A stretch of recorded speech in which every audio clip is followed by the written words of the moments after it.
comiendo, bailando, estudiando. Are you familiar with these endings but uncertain about when or how to use them? No worries, I'll explain them to you right away.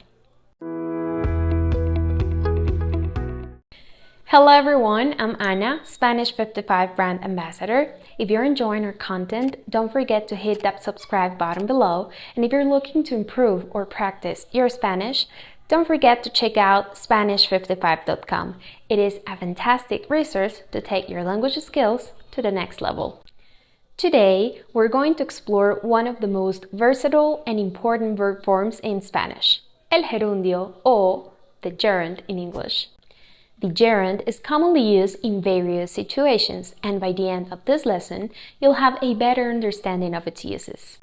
Empecemos!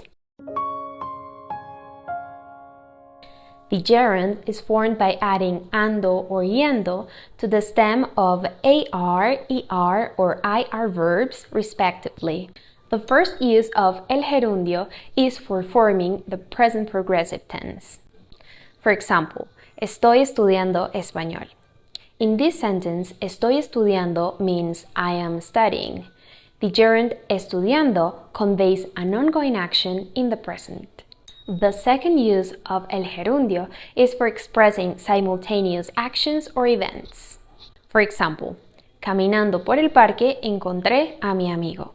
In this sentence, caminando means walking, and encontré means I found. The gerund caminando indicates that the action of walking happened simultaneously with finding her friend. The third use of el gerundio is for replacing adverbial clauses. For example, hablamos comiendo una deliciosa cena. In this case, comiendo means eating. Instead of saying hablamos mientras comíamos una deliciosa cena, we use the gerund comiendo to replace the adverbial clause mientras comíamos. The gerund is also used in place of an adjective to describe the manner in which an action is performed. For example, Laura baila cantando. In this sentence, cantando functions as an adjective describing the manner in which Laura dances. Instead of using two separate sentences, we combine the actions with the gerund. As you can see, el gerundio is used for expressing the present progressive tense, simultaneous actions, replacing adverbial clauses, and describing the manner in which an action is performed. It adds fluidity to the Spanish language and allows for more concise and expressive sentences. That's it for today. Nos vemos pronto!